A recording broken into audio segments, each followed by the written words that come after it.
Yes. Yeah, hello everyone. So let's start it to the summer school journal club. Maybe this is the first time, no, second time in this year. So let's introduce yourselves shortly and soon let's start it. Yeah, start with me. Hello, my name is Kyoko Kusano. I'm a PhD candidate student in NOW's lab. My major was neuroscience. Nice to meet you. Mike, can you introduce yourself? Oh, sorry, me? Yes. Oh, yes. I'm Mike. I'm a second year PhD student from NOW's lab. My focus is currently on quantum cognition. I'm still trying to figure out what that means, but yeah, we'll see. Nice. So who's next? Iana, can you? Yeah, sure. Hi, my name is Yana. I am also a second year PhD student here in Canada and UBCO. I'm studying metaphor production, but I'm also like do some research in quantum cognition and also trying to figure out what the hell that means. So very much on the same board here. Nice to meet you. Aurora, can you introduce yourself? Oh, your mic is not working again. You hear me? Yeah, partly, yes. Um, Aurora Qin, I'm doing my master's in Your mic, um, your audio is contains so much noises, so maybe you can turn off your video, make your connection stable. can you hear Yes, yes. now? Okay. Well, the thing is, I'm traveling at the moment, and I'm using my hotspot, and I'm in the high mountain. I'm not sure about the connection yet. Alright. It's okay. I'm doing my master's in computational science in Berlin at the moment, and I started my master's. Hey, nice to meet you. And Matteo. Thank you. Yeah, my name is Matteo Grasso. I have a background in philosophy, but after my PhD in philosophy, I joined the IIT lab in Madison to work on IIT, and I've been there for the past 7-8 years now, mostly working on IIT applied to contents of experience like different qualia. Great, thank you. So thankfully, we have an author of the second paper today, so we can get very good discussion, I think. Okay. That's not condescending at all. Yeah, right. Okay, then let's start it. So which one want to do the first? I'm happy to do the first. Would it be all right if I share my slide real quick? It's really short. So yes, Okay. the presentation time is limited to 15 minutes. No. And Wow. after that, we have a discussion time for 15 minutes. So I will notice you if you exceeded 15 minutes. Okay. Yep. No worries. So I will be talking about the enriched category paper. So what is enriched category and why do we care about it? Well, first, just to introduce some of the background, why we are interested in enriched category in the first place. So in our lab, we are very interested in study the structure between qualias. So in this case, specifically color experiences, right? So what we normally do with participants is we don't invite, but we send out essentially online questionnaires and we ask participants to rate similarity or dissimilarity between a pair of colors. So in this case, the red color comparing to the red color is going to be zero dissimilarity because they are the exact same shade of red. The red and orange, they're a little bit dissimilar, but they are not that much different. So we can create this matrix based on the similarity rating or dissimilarity rating from the participants, we can visualize it in a two-dimensional space. And that's really good. It allows us to understand the structure of these color experiences.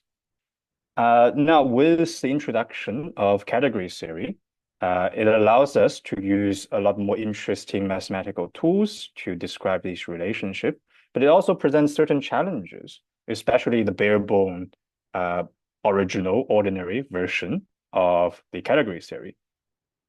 So what are some of these issues?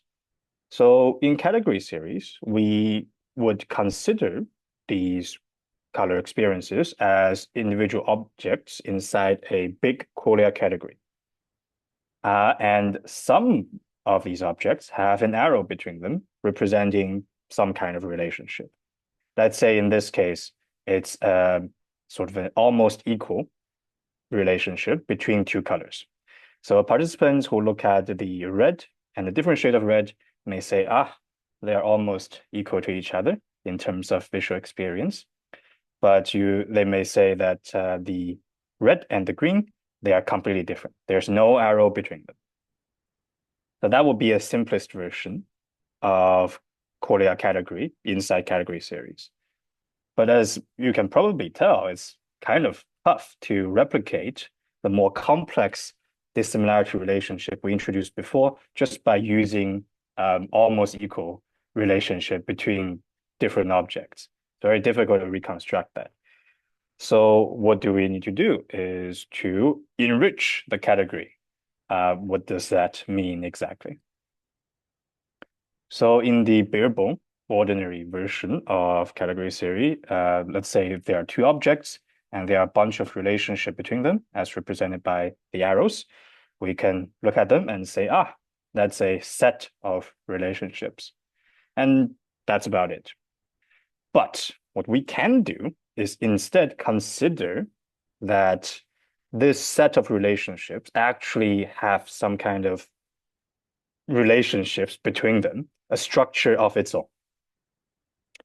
And in this case, we would like to describe them rather than a set as a dissimilarity category and each arrow as an object of this category. Now, the author stressed quite a bit about these arrows being monoid. I don't entirely understand the importance of that, but it seems just to allow this set of relationship to be considered as a category because it allows them to, composite the relationships. But we can probably talk about that later because I don't fully understand it either. But talking about dissimilarity category, well, what does it look like? Well, this is perhaps what it may look like. So we mentioned before, participants can rate pairwise similarity or dissimilarity using numbers, let's say from 0 to 7. Then we would look at it and we will think, perhaps there are 8 objects, each corresponding to array numbers from 0 to 7, right? 8 objects. And we know that if participant is rating something to be 7, they are saying that the two colors are highly dissimilar comparing to, all the other ratings. And if the participant says 0, then the two color is probably very similar. There will be a low level of dissimilarity comparing to other ratings. So we know that we probably, in the simplest of terms, can describe the relationship between these objects, these numbers, as smaller or equal to. So 0 is smaller or equal to 7, so it's 1, 2, 3, 4, 5, 6, 7, because 7 is the largest level of dissimilarity that the participant can rate. So we now have a dissimilarity category. We have a Qualia category. Now we just need to combine them, we push them together. We enrich the Qualia category with the dissimilarity category. How do we do it? It looks something like this. The D represents dissimilarity, and we see that it's always pairwise, right? A two-color dissimilarity. In this case, it's 0 because, well, they are the exact same shade of red. Once again, in orange and red, there's some dissimilarity, but not a lot. and then more and more dissimilarity until green, so on and so forth. But as mentioned before, there's also the, smaller or equal to sign between these numbers. So we compare the vertical column with the horizontal rows. We can look at, for example, we'll start with red and red. It's equal to 0. It is smaller or equal to itself. It's a white square. Smaller or equal to 1, because orange, red, 1. And smaller or equal to essentially everything else, because it's the smallest rating. That's good. It's all white on the first row. Second row, we see that is equal to 1. It is smaller or equal to almost everything else, except the dissimilarity between red and red, which is 0. And then we construct this matrix-like thingy based on these rules that we have established, smaller or equal to, and separate them into white square and black square. And we get something that's kind of similar to the color matrix, the dissimilarity matrix we have seen before. There are some major differences. For example, the color matrix is asymmetrical. This one is not. But we have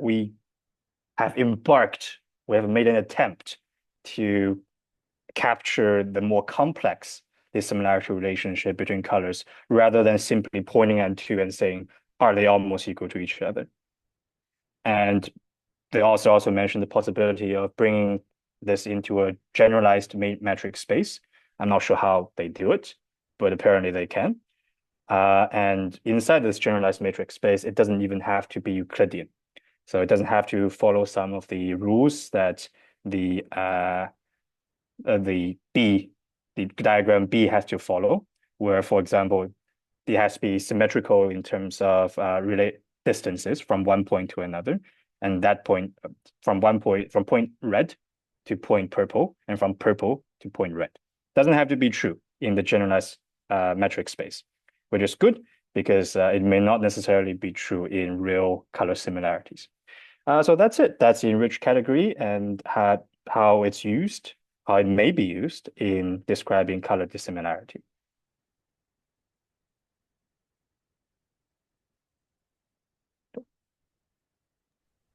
Thank you for a very fantastic presentation.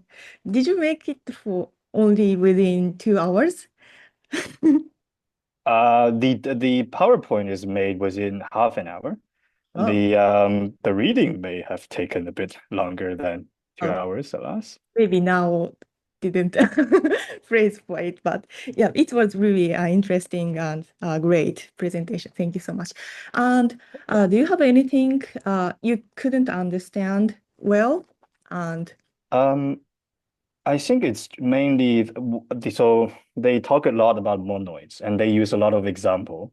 Yeah. Saying, oh, this is what monoid, you can think of monoid in this way, but I'm not sure why are they putting so much efforts in explaining it. Is it just to satisfy the composition rules, or are there something I'm missing here? But that's one thing I'm not sure about. The other thing is this generalized metric space. I don't quite get how it works. That's another aspect. And the last one is that how does the two category combine with each other? Is it just through participants' actual empirical rating? Is that how these dissimilarity get their numbers? I think that's the case, but I'm not sure. Nice. So others, do you have any points you couldn't understand clearly? I suppose most of points are not clear because this paper is really heavy. And yeah, I couldn't understand why they treat the monoid so importantly. And actually, my understanding of monoid and the monoidal category and monoidal function looks like a little different. So I'm a little bit confusing. So yeah, others, do you have any comments or questions?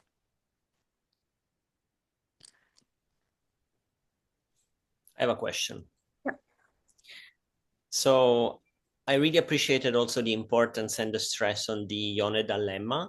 And I think this is another key aspect that the category theory is very important, because it's basically trying also to tell us how can we infer that two experiences are the same experience. Well, basically we say if they relate in the same way to everything else, right, then we have almost no reason to think that they will be different experiences. And so I was wondering what in this case, what was the insistence on the Yoneda lemma, if there's anything that you found around that. And also I was wondering, in this specific example that you're showing, you can, if you consider the orange and the blue, the orange and the purple row and the yellow and the blue row, like they look the same, right? They look like orange is only, so you have, in principle, these two rows are identical. Does it mean that in this sense, the difference between the two in their relations to everything else is not captured? And so, yeah, the Yoneda lemma will tell us that these are the same experience, so to speak. Mike, do you have any comments on that? Or I think the straightforward comment would be that it only captures the relationship between red and another color. So there's a much bigger matrix that we are not seeing, but we are seeing a small example of it. And based on this limited, restricted space, we see that orange and purple are indeed exactly similar. But I imagine if we see the whole picture, it will be different. I see. So by adding relations between red and other things and orange and blue with other things, then eventually we will find that actually they relate differently. I see. Thanks. Yeah.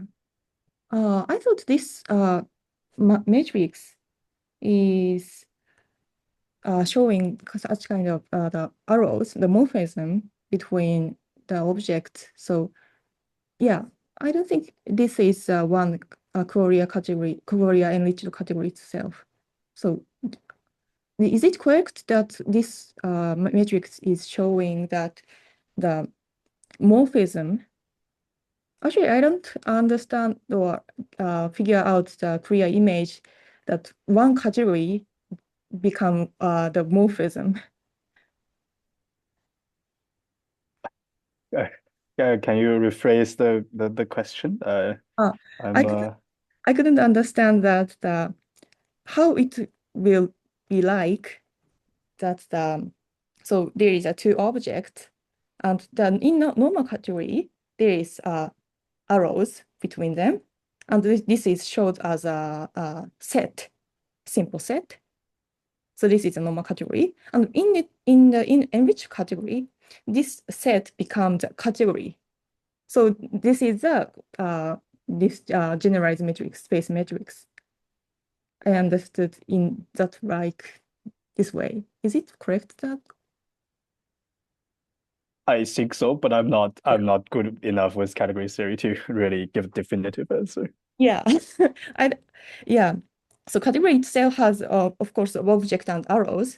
So distance so this kind of D category D also has an arrow within it, but these arrows are treated in how I don't understand that way. Yeah, Actually, I think the matrix just shows you like how are there. So the question is, are there arrow between two objects? In this case, there seems to be arrow between the first row. There will be arrow between all of them. The second row, there will be arrow between almost all of them except the first column. I think that's my impression of how. Maybe I got understood. Okay, Iana, do you have any question? Yeah, it's about something you touched on before. So I was like wondering, when do we know that we fully got every single like set, I guess is the right word? Because if we take colors, we can infinitely divide them by tones and pantones and stuff like that.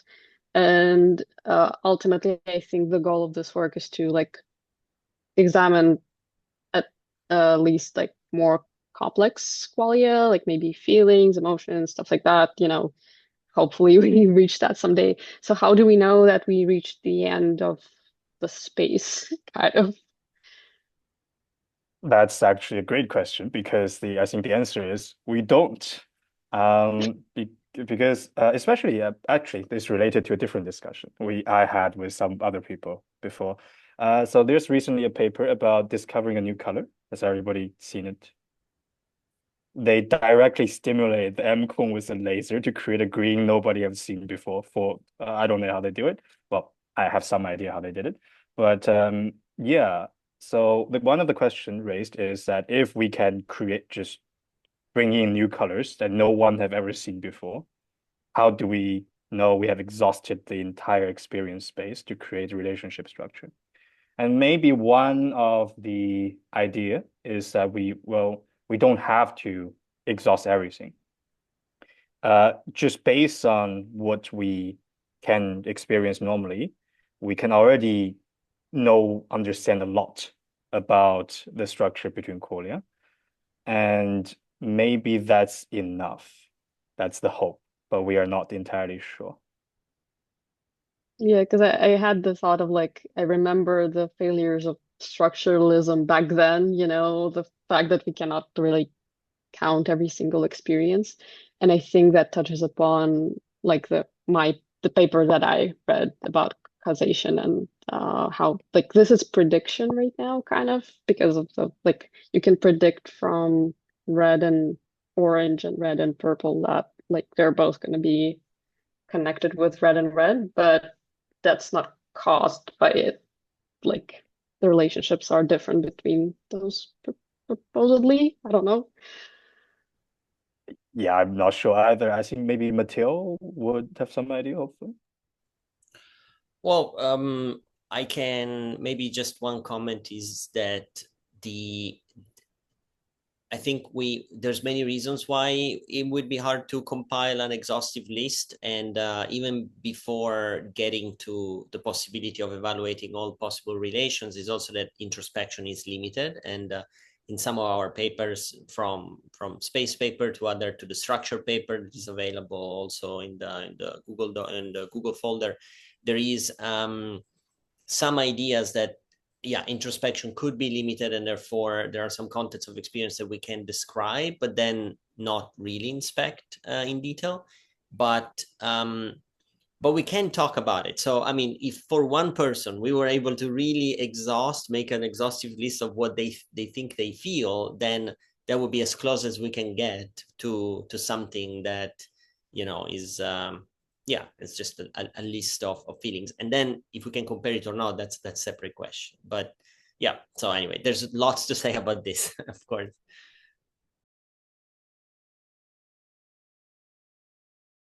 Okay. Aurora, do you have anything? Yeah, my question is about the dissimilarity. Can you hear me? Yeah, it's about the dissimilarity. I'm not sure how, because this seems to be like the starting point of the whole thing. And I'm not sure how, it looks like they did experiment and just asked the participant um, to give a number of this, but I wonder if the D between red and orange would be the same as D orange and red. It depends on, does it, like if somebody is shown red first or somebody's shown orange first, then they would get a different number. Or I don't know. It seems very subjective thing. And is the participant all like healthy patient, or like what's their mental state, or how's their mood, or they colorblind? Everything it seems to be very unclear. Okay. Yes. So on the more experimental side, I'm reasonably confident that we carry out some filtering in the process. So we ask the platform that we use to collect data to only select participants who are not colorblind. And we can carry out some measurements inside the task as well to ensure that we know to some extent whether the participant have normal vision or not. Regarding the asymmetry, you are completely right. It is subjective. And in some cases, we suspect we may be reliably detecting asymmetry between color pairs. So in this case, as you mentioned, orange and red similarity or dissimilarity may be different from red and orange. But I think perhaps one of the benefit of category theory, as far as I can understand it, is that such asymmetry is actually perfectly acceptable. And that may be a good thing for us to actually accurately describe this. But yeah, I agree with you. There are a lot of factors that we may need to control or at least constrain to make sure we get reliable results. Just for a small comment, and maybe it's not clear, so we can create a dissimilarity matrix for each participant. So each participant has different dissimilarity matrix based on their answer. So as you said, we ask participant to how dissimilar these two colors, and they answered it's 3 or 4 or 0 or something. And this number will be translated into some kind of distance, and this similarity matrix was created. So yeah, this similarity matrix is differs among participants. Now, your question is clear, Aurora? Okay, great. Okay, do you have anything else? And one comment, Matteo, about Yoneda lemma. I'm not so expert on Yoneda lemma and category theory, but these days I found something understandable why they are so, I don't know, they treat so Yoneda lemma very importantly. So I have some explanation. But this will be very big discussion, so I will send you a message later. Sounds good. Yeah. Okay. I'm sure in school we will talk about the Yoneda lemma a lot because it's yeah, very must be. so. So maybe we don't have to in prior. Okay. Do you have anything else? Just one last little comment, just because Mike also mentioned quantum cognition. It was mentioned in the paper about Aurora's comment on red and orange versus orange and red. This would be interesting to see in the order effect context. I don't know, maybe something to look into. Yeah, that's great. Okay, then